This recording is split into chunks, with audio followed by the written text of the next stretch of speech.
Taste the Daily. Thiruvonam திருநாளை வசந்த கால விழாவாக உவகையுடன் கொண்டாடி மகிழும் மலையாள மொழி பேசும் மக்கள் அனைவருக்கும் எனது உளங்கனிந்த ஓணம் திருநாள் நல்வாழ்த்துக்கள் என அதிமுக பொதுச் செயலாளர் எடப்பாடி கே பழனிசாமி வாழ்த்துக்களை தெரிவித்துள்ளார். இது குறித்த கூடுதல் தகவல்களை நமது தலைமை செய்தியாளர் ஜெயக்குமார் வழங்கிட கேட்கலாம். வணக்கம் ஜெயக்குமார், கூடுதல் விவரங்கள். வணக்கம் ஆகாஷ். நாடு முழுவதும் மலையாள மொழி பேசக்கூடிய மக்களுக்கு அனைத்து இந்திய அண்ணா திராவிட முன்னேற்ற கழகத்துடைய பொதுச் செயலாளரும் சட்டமன்ற எதிர்க்கட்சி தலைவரும் முன்னாள் முதலமைச்சருமான புரட்சித் தமிழர் எடப்பாடி கே பழனிசாமி அவர்கள் ஓணம் திருநாள் வாழ்த்து தெரிவித்திருக்கிறார்.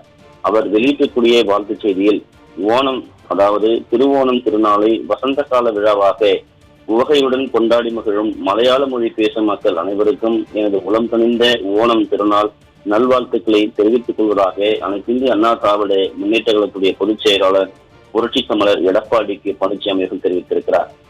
திருமால் வாமன அவதாரம் பூண்டு மாபலி சக்கரவர்த்தி அடக்கி பின்னர் அம்மன்னன் வேண்டிய வண்ணம் மக்கள் அனைவரும் எப்போதும் சுபிட்சமாக இருக்கவும் அவர்களை ஆண்டுதோறும் காண வேண்டும் என்ற அவரது விருப்பத்தை ஏற்று அருள் புரிந்தார். அதன்படி மாபலி சக்கரவர்த்தி மக்களை காண வரும் நாளே திருவோணம் திருநாளாக கொண்டாடப்படுகிறது என்று அந்த புராண நிகழ்வை அனைத்து இந்திய அண்ணா திராவிட முன்னேற்ற கழகத்துடைய பொதுச் செயலாளர் சுட்டிக்காட்டியிருக்கிறார். 10 நாட்கள் சிறப்பாக கொண்டாடப்படும் ஓணம் பண்டிகையின் போது மலையாள மொழி பேசும் மக்கள் தங்கள் வீடுகளின் முன்புறம் அரிசி மாவினால் கோலமிட்டு அதனை வண்ணப்பூக்கள் பூண்டு அலங்கரித்து நடுவே குத்துவிளக்கேற்றி புத்தாடை உடுத்தி அறுசுவை உணவு உண்டு ஆடல் பாடல் விளையாட்டுகளுடன் மகிழ்ச்சியாக கொண்டாடுகிறார்கள் என்று அதிமுக பொதுச் செயலாளர் பெருமிதம் தெரிவித்திருக்கிறார்.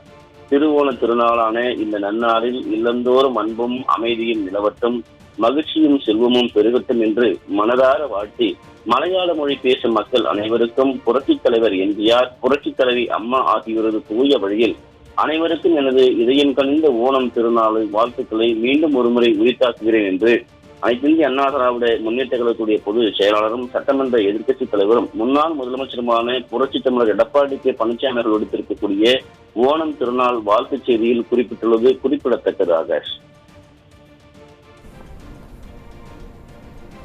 தகவல்களுக்கு நன்றி ஜெயக்குமார்.